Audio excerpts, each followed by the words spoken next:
Hi everyone, it's Erlene of Erlene Garcia Art and the Hollywood Carney YouTube channel. Today, I will be teaching you step by step how to make these really cute baby moccasins. This pair I made in felt. It can be made into any size and they're very easy for a baby to wear, especially a newborn.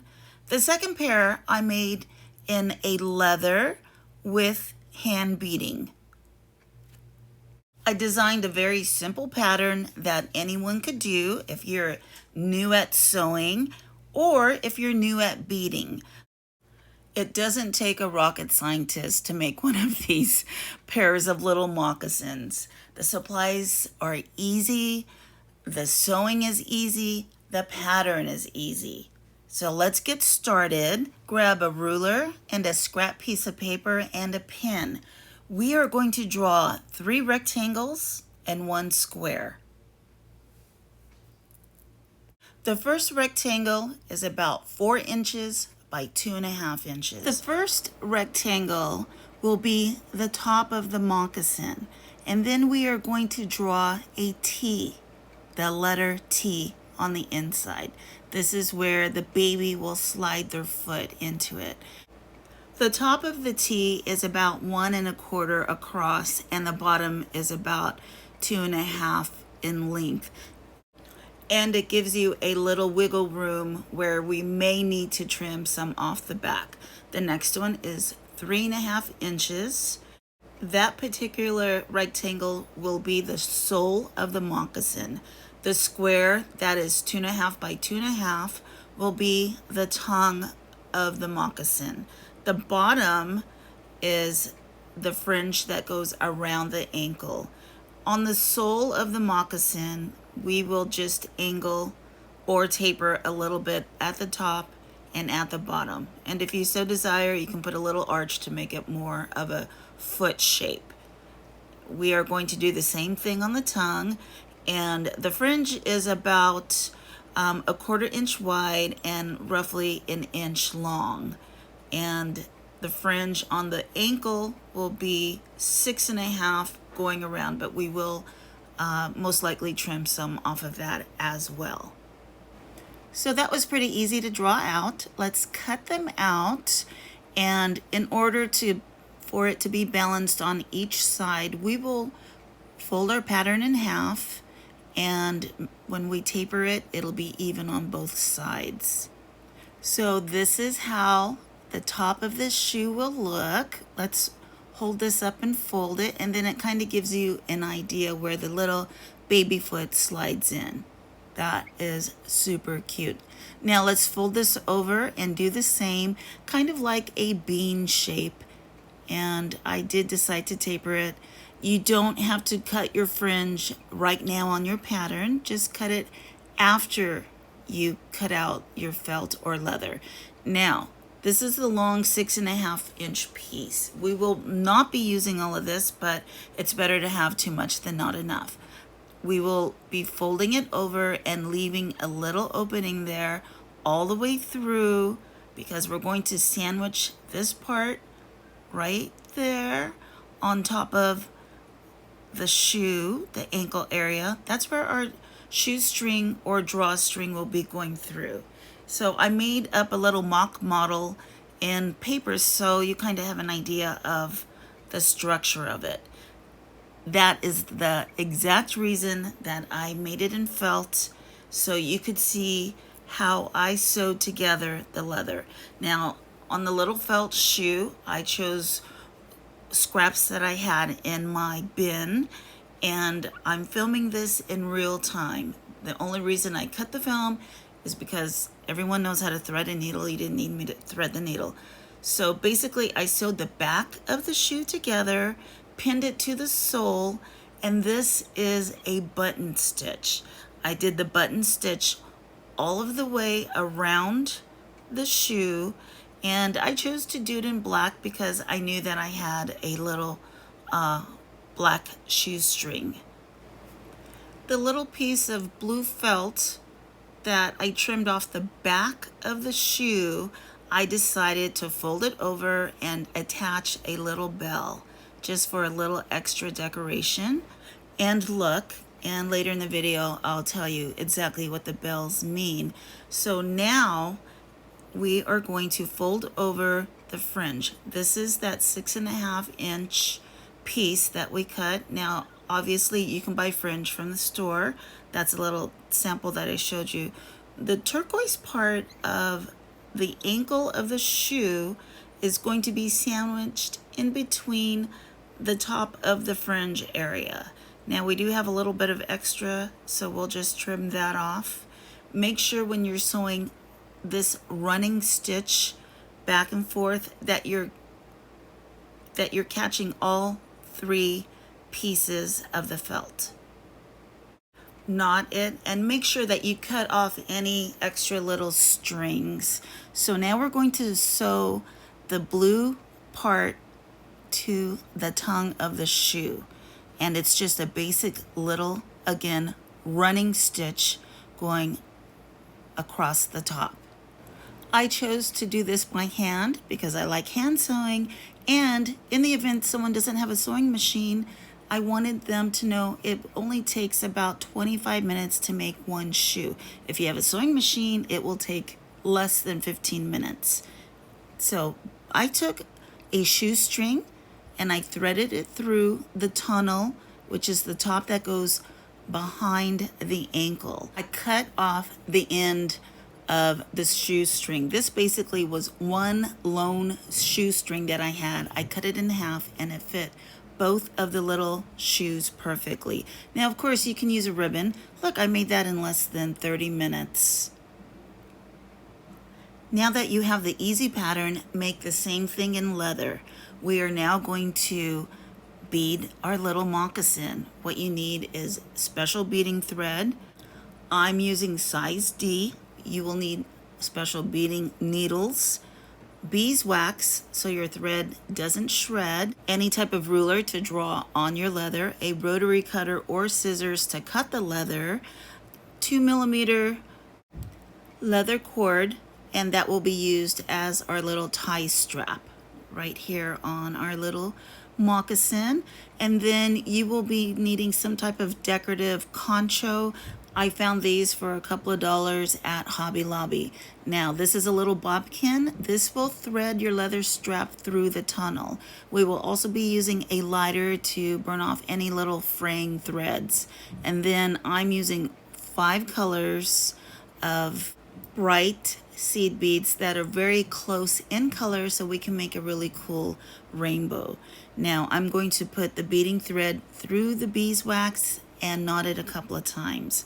I started beading at the middle front of my shoe with a TP pattern. Now, I already beaded some because I wanted you to see how it looks. So I started with 2 turquoise beads, 1 red. I am going to pierce the bottom of the sole and the bottom side of the shoe, going up about 1/4 of an inch. And when I previously made the moccasin, I did a whipping stitch at the bottom to sew the sole to the side of the shoe. This particular stitch is called the lazy stitch, and I am using a 11/0 Miyuki bead that can be purchased at Hobby Lobby. Back through the last 3 beads that you picked up, and then we are going to go through the 3 turquoise beads next door. This gives a firm hold to the beadwork. Now we will go through the 2 turquoise beads and the 1 red bead. You are basically sewing in a little square, if that makes sense to you, because we go back and then go forward. So now let's pierce the leather about 1/4 of an inch up, pick up 1 turquoise bead and 2 red beads. You can see how it is building a triangle, which is the TP design. This is another close-up of how I go through the 3 previous beads and then back up through the last 3 that I had picked up, which was orange, red, and blue. The leather that I am using is fairly soft, but because I am going through 2 layers, I am using bent nose pliers to help me pull the needle through. And now back through the red, orange, and yellow. This will be the center of our triangle or TP design. Now, each time that you make a TP or triangle, you can alter the colors like I did with the previous one. Instead of yellow, I used white.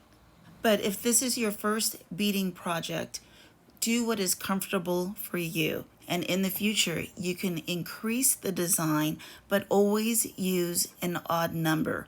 Or the beads that you pick up can be all solid and you can make them stripes, which is just as beautiful. I highly recommend graph paper if you want to make a really cool little delicate design.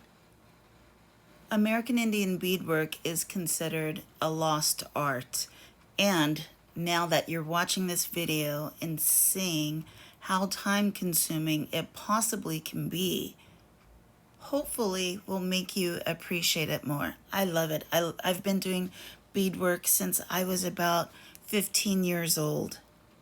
And as they say, that was many moons ago. As some of you know, I love the metaphysical world. I work with talisman, charms, amulets, the meanings behind semi-precious stones, and that includes bells. Bells represent the beginnings and the endings. The sound of a bell marks a vibrational energy for good energy, protection, cleansing, repels negative energy, and can even reset your energy. It is used in many religions worldwide to welcome a deity's arrival, the voice of God, and to evoke wisdom and show compassion. Motorcyclists, they even attach a guardian bell to their bikes. Folklore says if you leave a bell on a grave for 7 days and 7 nights, you could summon the spirits of the dead. Some even assign a bell to a deceased person to stay in contact with. Witches use their bells on altars and in their spiritual rituals to seal in the magic after they cast a spell.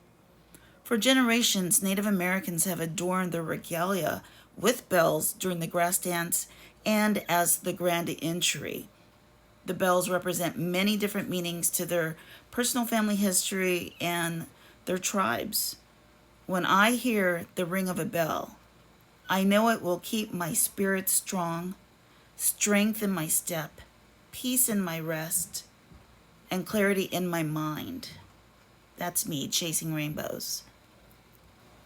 So now some of you know when I create something, there's always a little bit of luck and magic behind the item. So for the little moccasins, it is the bell. So let's continue here. And it looks like I am pulling that needle through those last 3 beads, picking up 1 red and 2 turquoise, and it looks like I ran out of thread, so what I did is I knotted it and I burned off any little tiny fuzzy threads where it might have shredded a little. I mean, when it gets to that point, always start with a clean, fresh piece of thread, of course, because you don't want your work falling apart. But once you work with leather and beads, you will see that your thread might fray a little. That's why I highly recommend the beeswax. Now that I have fresh thread, I am going to go through the inside of the moccasin where you cannot see my knot and continue the pattern. And if possible, I will weave into the last row or 2. So let's start with the little concho. You can use a button, you can use a piece of leather that you cut into the shape of a concho. You can use anything right here for your little decorative accent. Even if you have an abalone button, that would look amazing there too. Did you know that it is used in sacred ceremonies by many cultures worldwide? Abalone is a natural element representing Mother Earth. It brings healing from the ocean and it teaches us to be more compassionate. Native Americans use abalone with sage and prayers for protection and in purification ceremonies, which some of you know as smudging. Okay, so once I secured the concho down, I wanted to make sure that that one middle bar was covered. So I picked up 3 seed beads, sewed it in the same lazy stitch, went through the leather, back up, and I figured that it was 8 beads going across, and I'm going to make solid colors all the way down in the same stitch. This style is what I was talking about earlier. If you want to use solid rows to make it look like a rainbow or a sunset, and you don't have to have a little triangle design in there or TP design. And that was fast and easy. Now let's start with the little strap that is going to go into the tunnel, and this leather I purchased at Michael's. The bobkin came from Joann Fabrics. So thread your 2mm leather through the tunnel and push it all the way through. Make sure the length is long enough to tie, and then we are going to tie a little knot at the end of each side of the cord. Make a loop and push the tip through the loop twice, and then we are going to pull it firmly. So there's one time. Now put the tip of the cord through the loop one more time and pull it firmly, and it will stay. And then do that to the other side. Wow, doing a voiceover on this video, I felt like I made these moccasins all over again. And the good excuse is that I postponed filming because I made masks for my local hospital. I made them for Etsy. I made them for family and friends. And that was an exciting rush. So let's get back to the little shoe. If you're going to do the beadwork, please take your time. I promise in the long run, you will be very satisfied with the outcome. And the recipient will pass them down to their baby. This is the first pair of baby moccasins that I have ever made because I just became a grandmother. Well, I hope you have fun creating moccasins for the baby in your life. I appreciate you watching today.